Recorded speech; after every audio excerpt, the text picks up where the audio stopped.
Institutului de Cercetare Farmaceutică în contextul comunismului, din perspectiva profesorului dr. Austin Mungiu. Pionerul farmacologiei ieșene este cel care a introdus studiul ageziologiei și farmacologia clinică în cadrul Universității de Medicină și Farmacie Grigore Depo Paiaș și este responsabil în același timp de înființarea unui centru de studiu al durerii în 2002. Prin întrebările adresate dumnealui, s-a încercat încadrarea în context social-istoric a industriei farmaceutice și expunerea într-o formă cât mai accesibilă a ceea ce presupunea cercetarea în perioada comunistă. Mă gândesc că unul din lucrurile care ar putea fi comparate între perioada care a fost înainte de 1989 și perioada care a urmat, este legată și de modul cum s-a reflectat aceasta în industria farmaceutică și mai ales în cercetarea medicamentului, sigur cu reflexele ei în învățământul superior. Pentru a jalona acest lucru, trebuie să facem câteva precizări din capul locului. Să nu uităm că România a fost, după 1945, o țară ocupată, în care a existat armată sovietică până la mijlocul deceniului al VI-lea. Să nu uităm că România a plătit datorii uriașe de război și, practic, și nici n-a beneficiat ca alte țări din vest de planul Marshall și, practic, a devenit o țară săracă, o țară sărăcită. Și atunci toate, economia, învățământul, sănătatea, toate au rămas în urmă și s-au dezvoltat foarte greu și aș putea să spun, fără teama de a greși, că nici astăzi nu suntem la nivelul țărilor dezvoltate din vest. Pe de altă parte, însă, eforturile care s-au făcut pe plan intern au dus la o dezvoltare lentă, e adevărat, dar pe planul cercetării medicamentului lucrurile au mers greu. Au mers greu pentru că primul lucru care s-a făcut a fost atunci când am scăpat de perioada stalinist-degistă, a fost să încercăm să asigurăm necesarul de medicamente pentru populație. Și asta s-a făcut prin dezvoltarea unor fabrici de medicamente care, sigur, n-au fost în stare decât să cumpere licențe și să facă medicamente generice. Medicamentul original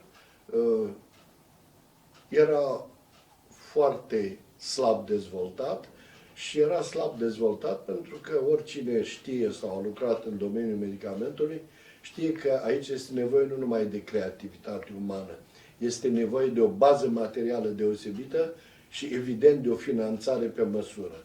Ori toate aceste lucruri au lipsit mulți ani. Un alt lucru, un handicap pentru cercetătorii noștri, a fost faptul că în anii în care a existat influență puternică sovietică, s-a întrerupt orice comunicare bibliografică cu centrele medicale dezvoltate din vest. Tot ce primeam noi în România erau niște volume intitulate referativ în jurnal, adică de referate, prin care pătrundea informația filtrată prin Moscova. Adică rușii luau revistele, le citeau și le rezumau și strecurau printre degete, ca să spunem, ceea ce poate fi dat și țărilor din estul Europei.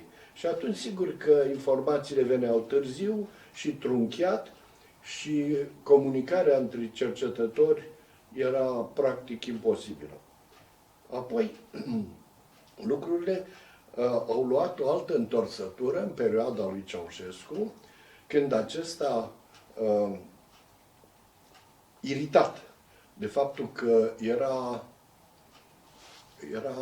criticat de țările dezvoltate, de țările democratice, că nu respectă drepturile omului și era și șantajat cu împrumuturile de la Banca Mondială, adică ți le dau dacă mai respecti drepturile omului, a hotărât să-și plătească datoriile, în așa fel încât să nu-l sâcâie nimeni cu drepturile omului. Și atunci a dat ordin să se exporte orice se putea exporta din țară, chiar cu riscul înfometării populației și lipsirii populației de substanțe, de medicamentoase de care avea nevoie. În felul acesta a apărut și febra exporturilor de medicamente, în care am fost prins pentru că eram șeful laboratorului de testare a medicamentului a universității noastre și s-a observat că atunci când s-a încercat să se vândă aceste medicamente, s-a cerut un dosar însocitor, cum este firesc. Dosarul e format din două părți.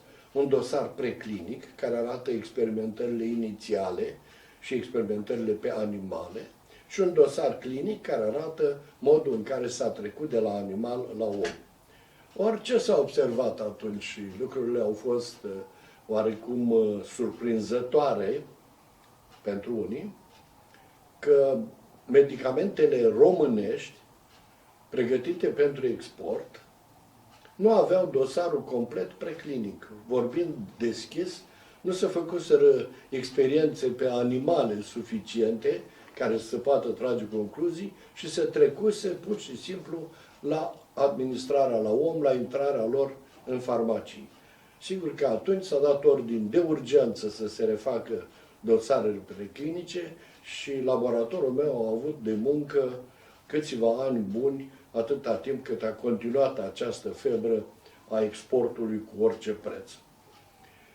Pe de altă parte, mai era o tară, ca să spun așa, dacă descopeream și noi în laboratoare, chimiști, farmaciști, farmacologi, lucram împreună și se sintetizau substanțe noi sau se extrageau substanțe noi de natură vegetală. Toate astea trebuiau experimentate.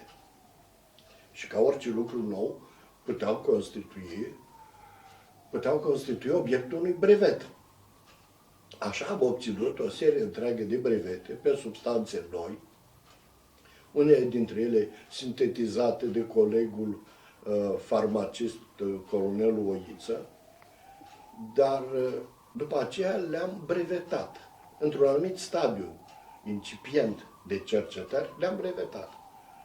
Atunci lucrurile luau o altă întorsătură. În momentul în care obțineai un brevet, nu aveai proprietatea acestui brevet, ci era luat de stat, repartizat unei instituții de stat, fie că de cercetări, fie unei fabrici de medicamente, dar fără obligativitatea ca cercetarea să se continue și medicamentul să-și urmeze drumul până la farmacie.